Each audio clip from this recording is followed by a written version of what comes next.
ইনশাআল্লাহ আমরা আগামী দিনে এমন একটি নতুন বাংলাদেশ, সমৃদ্ধ বাংলাদেশ গড়তে চাই। জামাত ইসলামী জাতির দেশি বিদেশি দুনিয়ার সামনে কূটনীতিক, রাজনীতিবিদ, সাংবাদিক, সুশীল সমাজের কাছে পরিষ্কার করে বলেছে, আমরা বাংলাদেশের অর্থনীতি, বাংলাদেশের রাষ্ট্রীয় কাঠামোকে সমূলে আমরা দুর্নীতি মুক্ত করতে চাই। আমরা নৈতিকতার ভিত্তিতে একটি সমন্বিত শিক্ষা ব্যবস্থা চালু করতে চাই।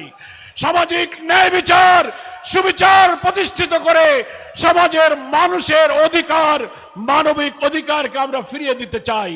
ব্যবসা বাণিজ্য, কল কারখানা, স্বাস্থ্য সেবা, শিক্ষা, কৃষির সকল অঙ্গনে একটি সহায়ক পরিবেশ সৃষ্টি করে নিপীড়িত, নির্যাতিত, অনাহারী, নিরন্ন, ক্ষুধার্ত মানুষের মুখে হাসি ফোটাবার জন্য একটি মানবিক বাংলাদেশ আমরা গড়তে চাই।